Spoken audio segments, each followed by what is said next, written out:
When you create with alcohol inks, do you always use Yupo paper? Or do you try other surfaces? Today I'll experiment with alcohol inks and deli paper.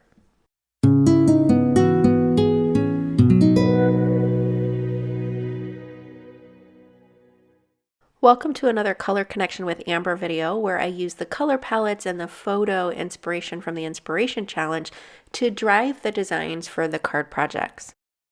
Okay, so I chose a selection of my artist marker refills. I'll be using Midnight Violet. I pulled out Lavender Fields, but I don't use as much of that. I do put a couple drops down, but it's mostly Midnight Violet, Caribbean Sky, and Frayed Leaf.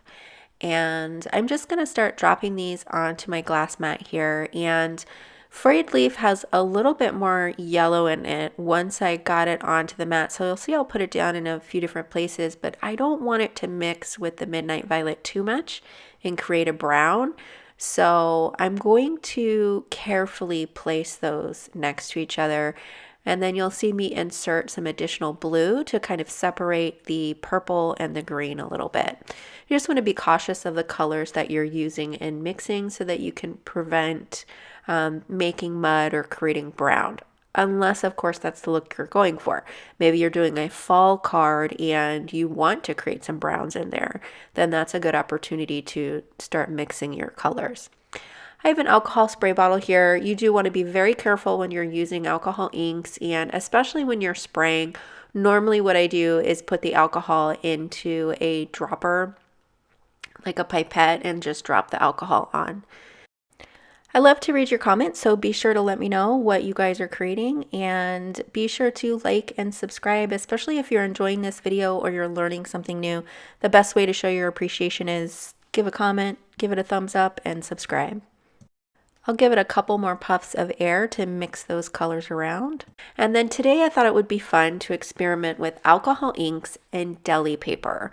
If you're not familiar with deli paper, it has kind of like a regular tissue paper type surface on one side, and then on the other side it has a little bit of a shiny surface. It's kind of like a waxed covered paper on one side.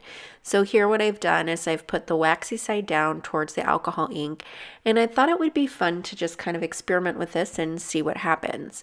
This is a 10 by 10 deli paper sheet. You can get this kind of like in a pop-up container, almost like a tissue box type of situation. And now I'm kind of putting the other side of the paper down, so not the waxed paper side, but the regular tissue paper side. And I just wanted to see how both sides reacted. I didn't see any difference in the color saturation from one side to the other, and it didn't really absorb any differently from one side to the other. Now, you could do this same technique with any kind of papers that you have and any kind of mediums that you have. So, with your deli paper, you could also do this with your watercolor brush markers. You could do this with your ink pads, your watercolors, any of those things, your ink pad refills, all of those things would work. So why on earth am I using alcohol ink? That's a very good question. I'm glad you asked. The reason I kind of rationalized this choice was because I was using more of like a tissue paper. I wasn't sure how much the deli paper would stand up to moisture, and I figured the alcohol inks would dry faster. So rather than have this kind of like damp piece of tissue paper, even though it has a little bit of a waxy surface, I thought it might just hold up better if I had a medium that dried really quickly. So that's why I chose this.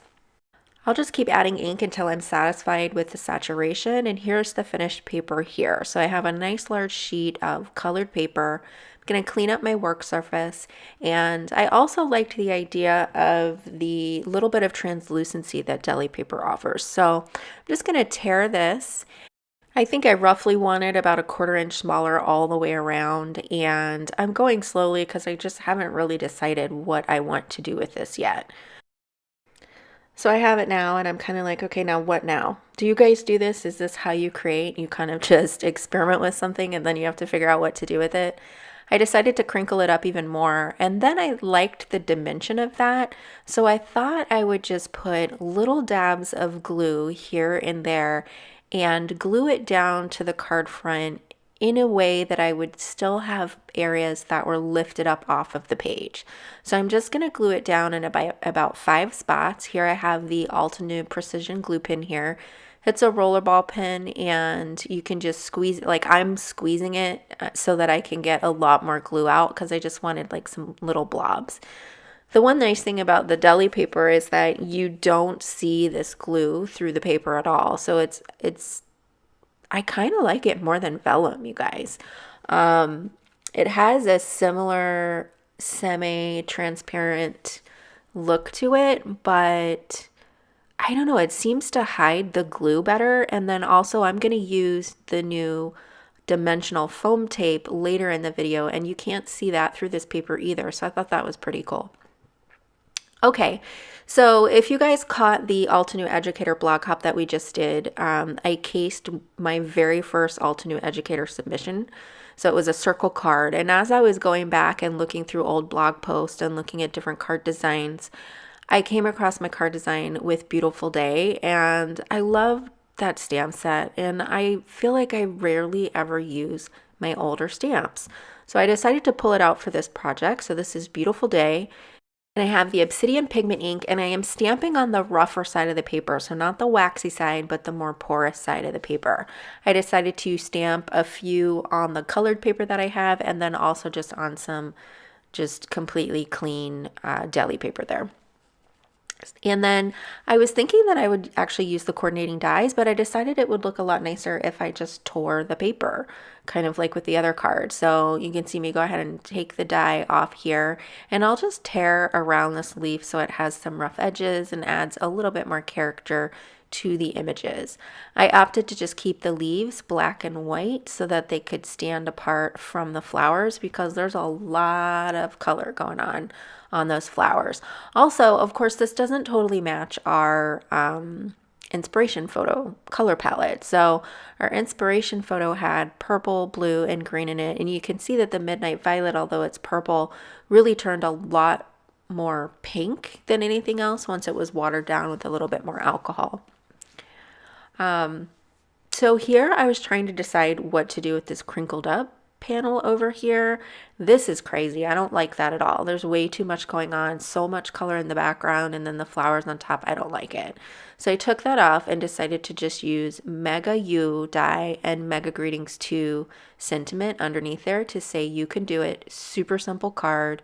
And then here I have the Essential Sentiment Strips die set, and I just pulled out one of the sentiments from there. It's actually a longer sentiment than this, and I just used part of it, and I went ahead and cut it up to fit it in the space. Of course, I added some black splatter with the jet black ink spray, and I love how these pop up. Now, I did use the dimensional foam. Unfortunately, I didn't tape that part, but here I'm going to show you. I used the new dimensional foam tape underneath there, and you can't even see it through the deli paper. So I thought that was really cool. So I definitely like the effect of alcohol inks with deli paper, and I'd love to know what you think as well. Do let me know in the comments down below. Let me know if you've used deli paper in your other projects like mixed media or those types of things. And what else are you using your alcohol inks on? What kind of surfaces do you use those with? Thanks so much for joining me today, and I'll see you soon with more inspiration.